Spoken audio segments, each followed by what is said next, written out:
er ikke noe som folk er vant til, på en måte, at Morten Harket synger på norsk, selv om du har gjort det før.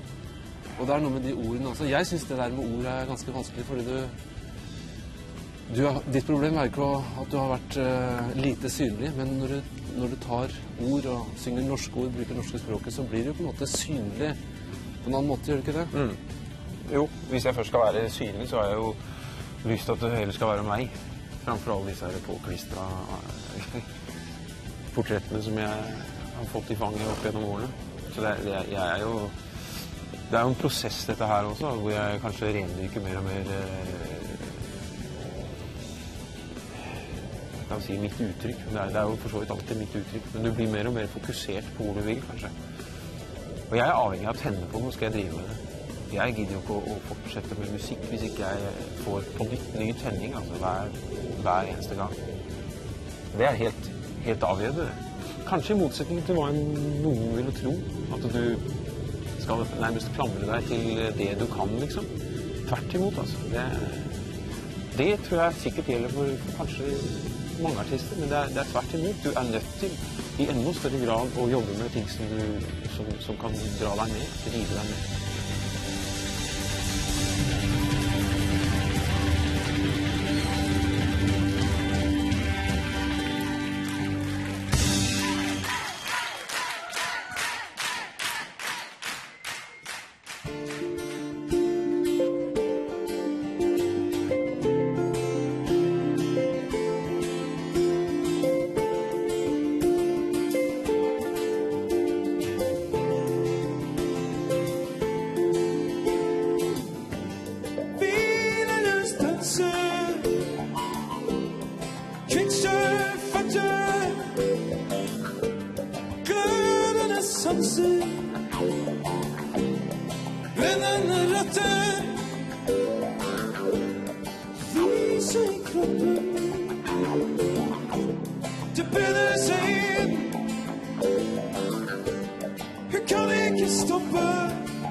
har du danset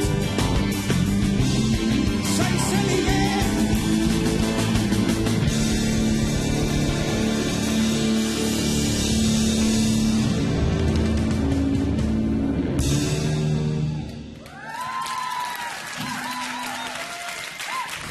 Stiller et sånt dumt spørsmål, var det noen mening i Take On Me, liksom? Ja, absolutt. Teksten? Ja, men teksten, det er jo, altså, det handler ikke om tekst når du gir ut en låt. Det handler om et totaluttrykk.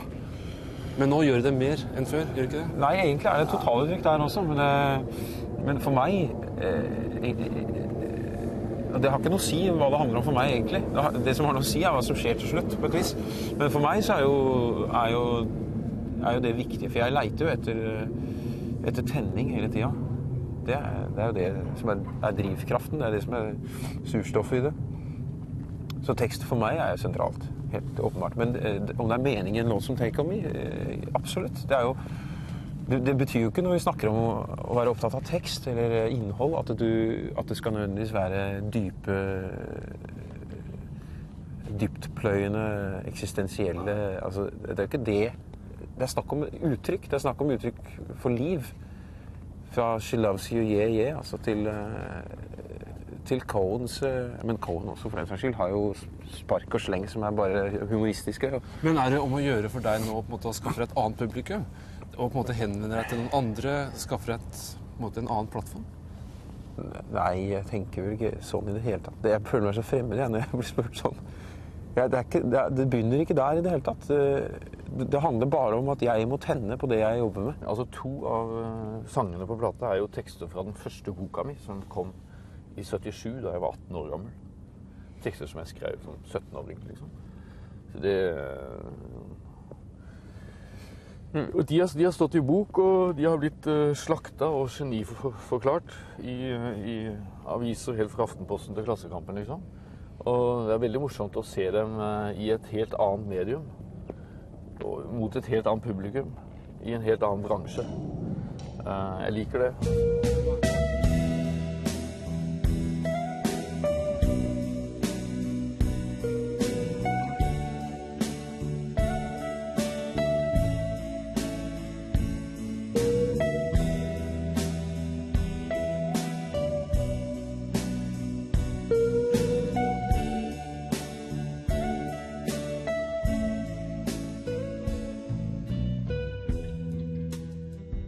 Kjenner ingen fremtid. Min vei er neste skritt. Hvert fottrinn er en reise. Hvert øyeblikk er mitt.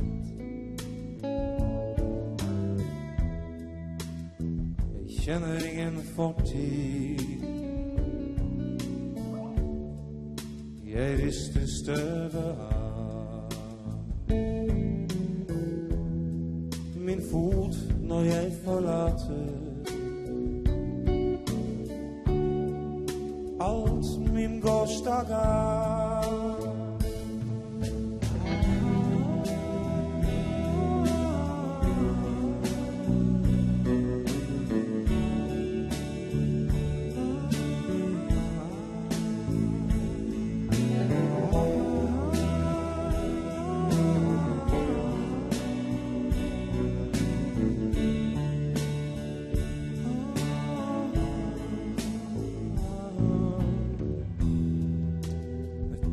Og bekymring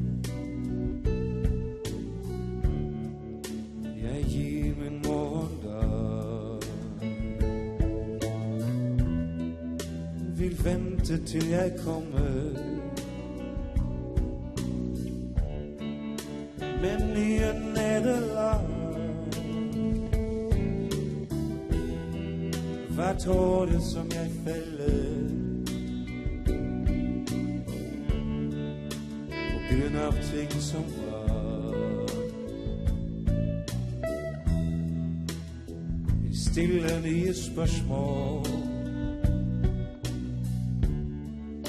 og aldri gi meg svar.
fremtid en tanke. Min fortid kun et ord. Men jeg øyeblikket hvor livets krefter bor.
Mike, I don't know where to start here. Men ta litt om det, å ta med seg en gjeng og dra på en øy sånn, i en villa uten strøm og sånt. Dere hadde jo aggregater, men likevel. Og lage en plate.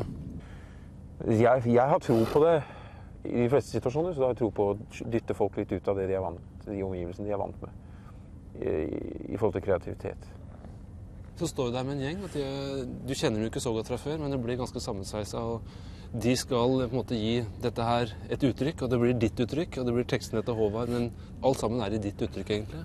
Ja, i den forstand at jeg bærer det med ansiktet mitt på cover og sånn, så er det det. Men de føler jo, gjengen der føler jo like med at det er deres, vet du. Det er det jo. For jeg spilte bare låtene på gitar, jeg viste dem hvordan de var etter tur og orden, liksom, og så satte jeg i gang med dagens gjøremål, som handlet om å frakte ting fram og tilbake med nyanskaffende båten. Så kom jeg tilbake, jeg var ikke ferdig før i 5-6 på ettermiddagen, altså. Så å si hver dag. Og da hadde de stått på i studio, hadde alltid nye ting å vise til. Så hver dag så løfta vi en ny låt fram.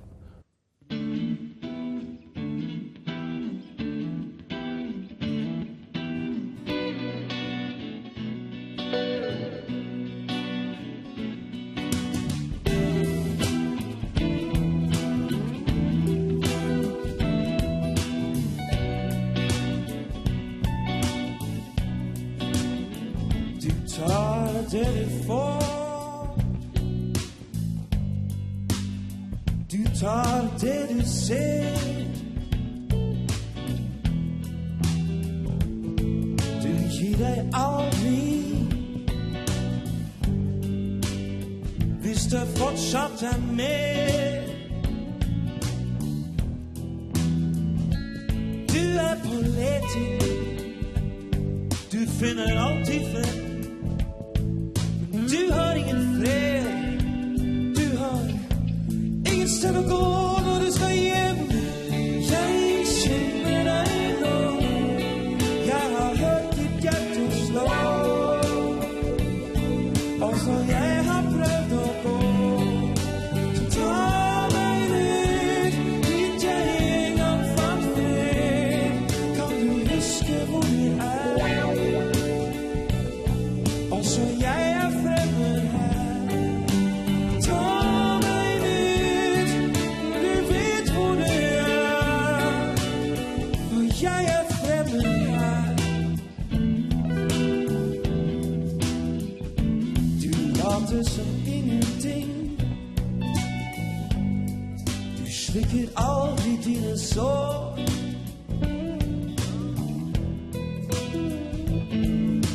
Når du har det vondt,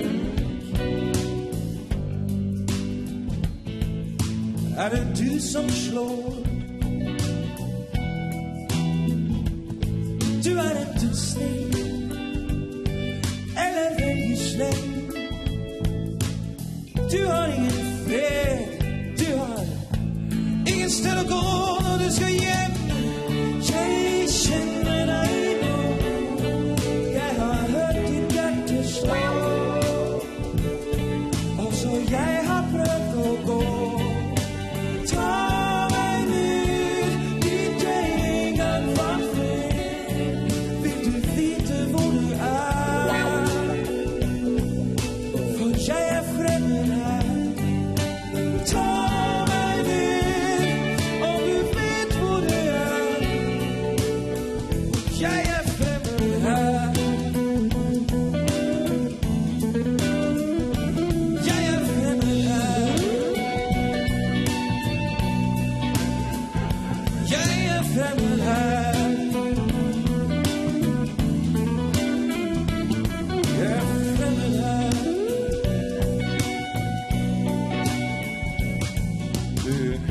Du lo de nakne, nå er du en av dem. Nå søker du liv, men du har ingen sted å gå når du skal hjem. Jeg kjenner deg nå, jeg har hørt ditt hjerte slå. Og så jeg har prøvd å gå. Ta meg ut, jeg en gang var fred. Kan du huske hvor du er? Jeg er fremmed her. Ta meg ut, om du vet hvor du er. Huske hvor du er. Fremmed her. Du så ingenting. Gjør aldri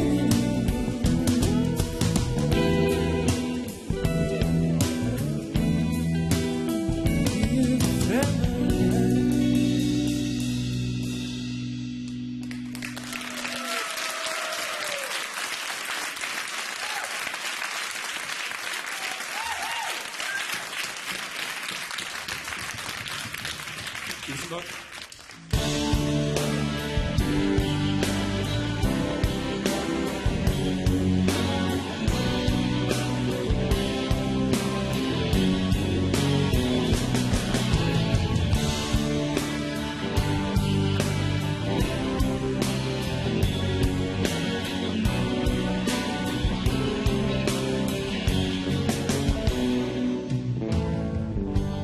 Hvem er herre i drømmen som ble kastet ned i ditt hav og dannet de mektigste bølger så alle fikk kjenne din kraft?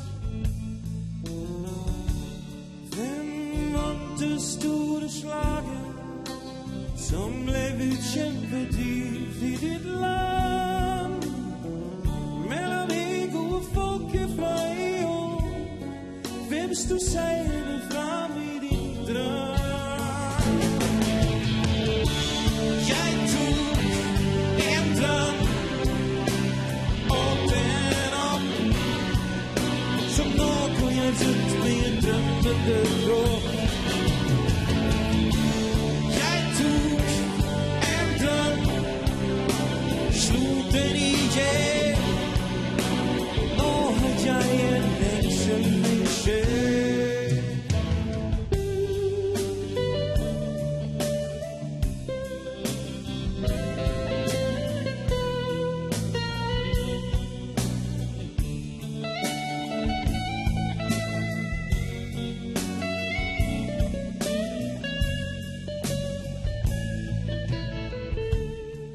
Du vant det store slaget som ble utkjempet dypt i ditt land.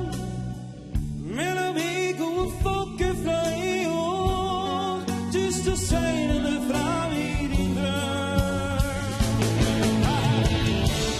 Jeg tok en drøm og den opp. Nå går jeg rundt med en drømmende kropp. Jeg tok en drøm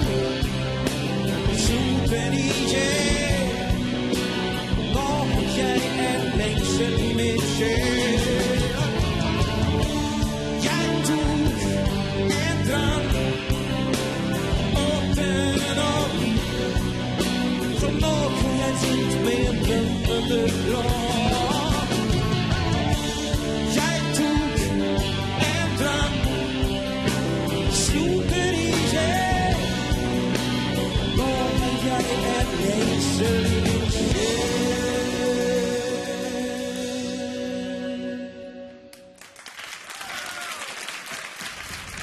En stor poet, Ezra Pound, han sa en gang at hvis diktet fjerner seg for mye fra musikken, så dør det.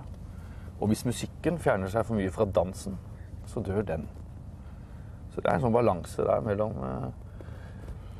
For meg, jeg har alltid skrevet sangtekster på den ene siden, og så sånn skriftlige dikt på den andre side. Skriftlige dikt som aldri kommer til å komme på noen plate, som i høyden kan leses opp, men som aller helst bør stå i en bok og lese, så man skal sitte i ørelappstolen og lese for seg selv. Men det er bare en side, ikke sant? Den andre siden er noe sånn mer utadvendt, som vil ut, og det fungerer ikke ordentlig før det blir blåst ut av en høyttaler.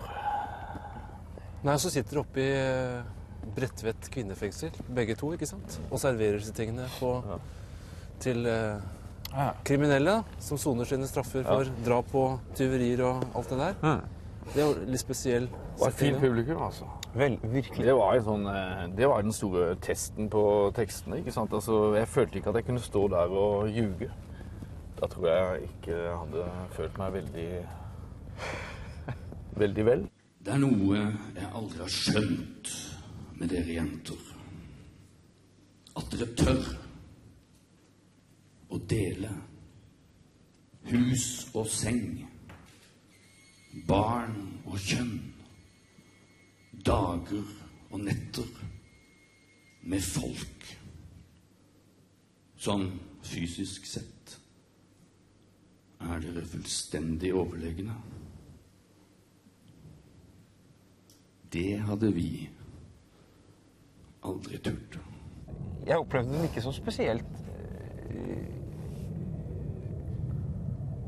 spesielt positive i utgangspunktet. De tok imot og hadde absolutt sin verdighet på plass i forhold til det. For de visste også at det var litt spesielt. Hvorfor kommer den egentlig hit, liksom? Hva sa du da? Ja, hva sier man da? Hvorfor skal jeg spille på Bredtvet? Jeg vet ikke om jeg vet svaret på det engang, altså. Det var noe jeg fikk lyst til å gjøre. Og det føltes bra? Ja, rett og slett. Man kan leite etter så mange grunner, men jeg kan bare si at det var et ærlig... På en måte, det er ikke et behov heller, det er noe jeg følte for å gjøre. Og det er ikke noe sånn image-greie at du skal opp dit? Nei, men det slipper du ikke unna uansett. Nå har jeg gjort det. Jeg spilte der, og jeg hadde veldig mye igjen for å gjøre det. Det er alt jeg kan si, og jeg tror jeg fikk en veldig stemning der, som fikk tilbake, kan du si, fra publikum, som du setter pris på. Fordi det er et eller annet med direktheten der som du merker, rett og slett. Lyser når du drar.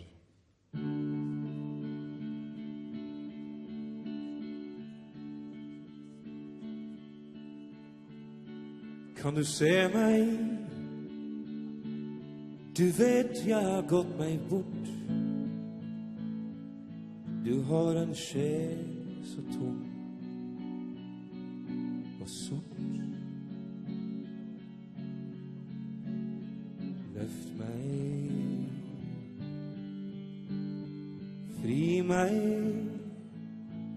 fra det jeg har gjort.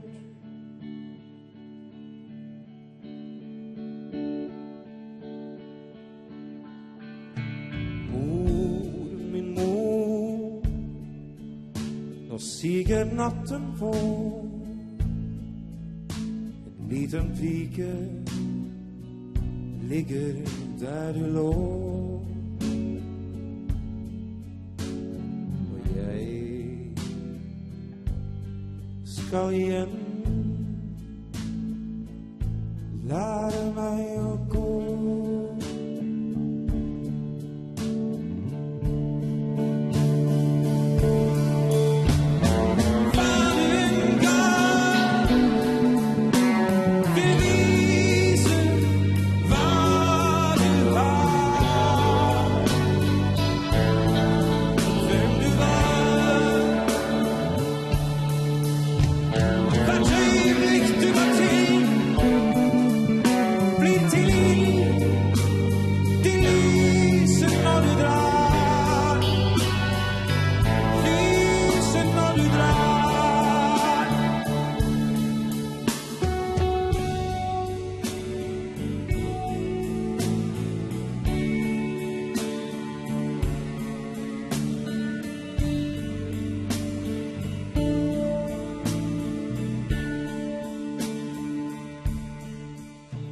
Kan du se meg? Du vet jeg har gått meg vill. Hva brukte jeg livet til? Hvor har jeg vært? Følg meg, led meg, hvor hen du enn vil.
Begått den.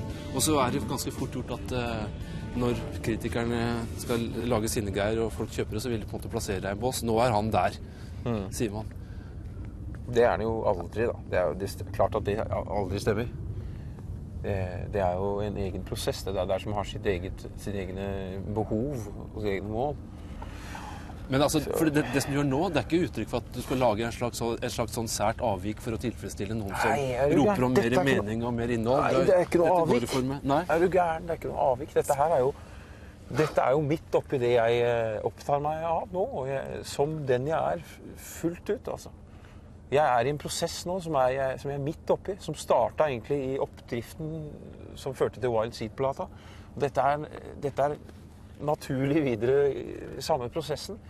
Og så jeg samtidig I gang med å løfte en ny engelskspråklig plate. Men jeg liker ikke å kalle dem plater engang, for jeg lei av disse her samlingene som blir så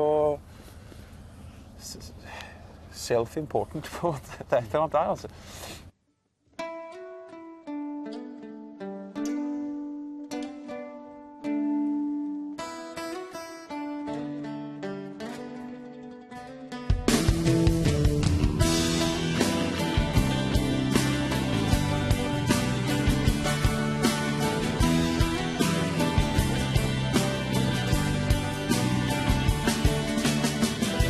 Tidlig morgen, det var slik det var. Jeg vendte meg mot himmelen, og det var jorden som ga svar. Alt virket nytt, og jeg vet ikke hva. Jeg kjente meg fremmed, men allikevel glad. Tilbake til livet, hvis du vil ta meg inn. La regn være regn igjen, la vind være vind. Det her på jorden, kanskje det her det skjer. Kanskje skulle vi ta oss en tur ut og se.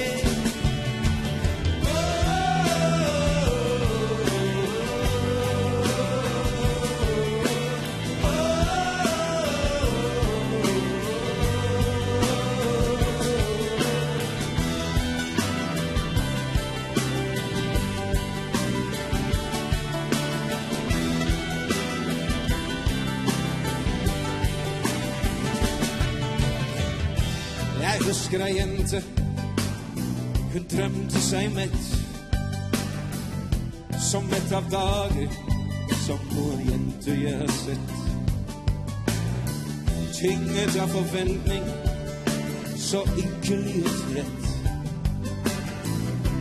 Nå går hun over jorden, spenstig og lett.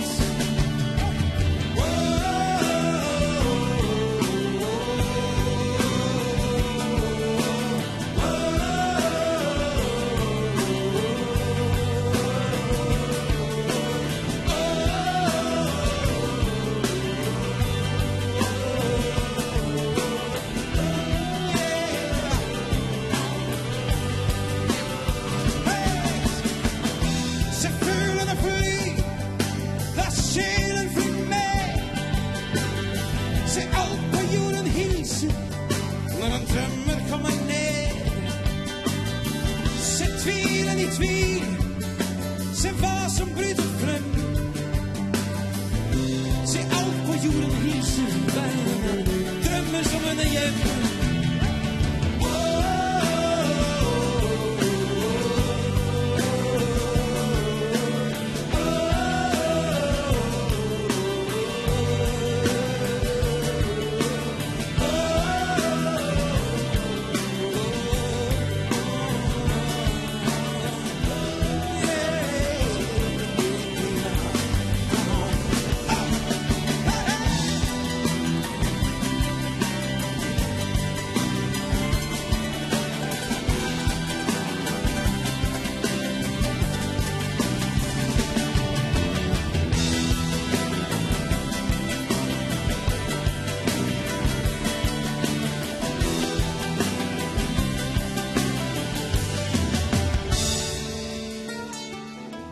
Tidlig en morgen, det var slik det var. Jeg vendte meg mot himmelen, men det var jorden som ga svar.